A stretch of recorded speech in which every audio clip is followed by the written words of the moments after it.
Dito nga sa araw na ito ay makikita na natin ang pinaka-hinihintay kong sasakyan na pina-customize ko. Kukunin na natin yung ating Skyline GTR na pina-customize sa mechanic shop. Sana ay maganda ang kinalabasan nito. Tara na't kunin na natin.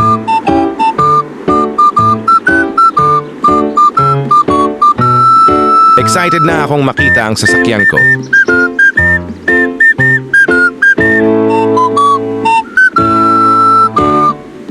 Grabe, sobrang ganda ng kinalabasan ng kotse ko.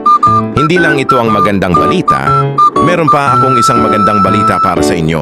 At ipapakita ko iyon sa inyo pagkatapos nating i-test drive itong ating kotse. Ano kaya ang top speed nito dahil hindi pa ito na-upgrade ang Makita at yung disenyo lamang ang pinaganda. Tara na, tignan natin ang top speed.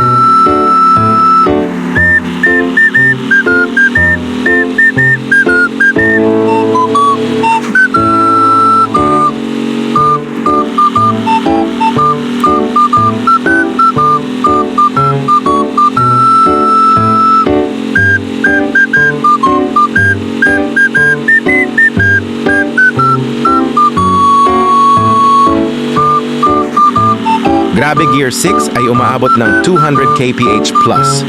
Sobrang bilis nito, grabe.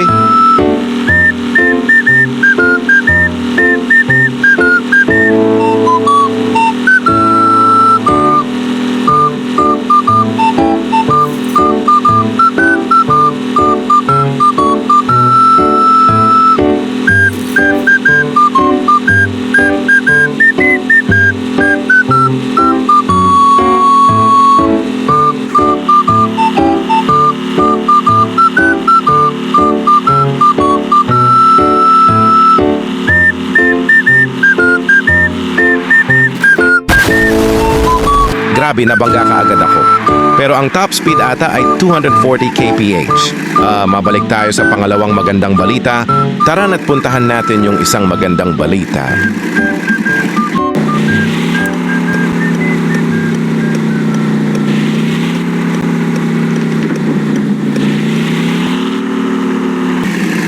Mabibili na natin ang una nating negosyo dahil sa paghihirap at tiyaga natin sa pagtratrabaho.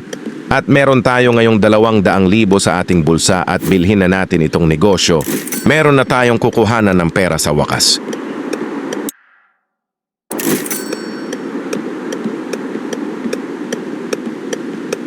At ayun lang ang gusto kong ipakita sa araw na ito. Maraming salamat sa panonood at baka sa next episode ay magbenta tayo. Yun lang, paalam.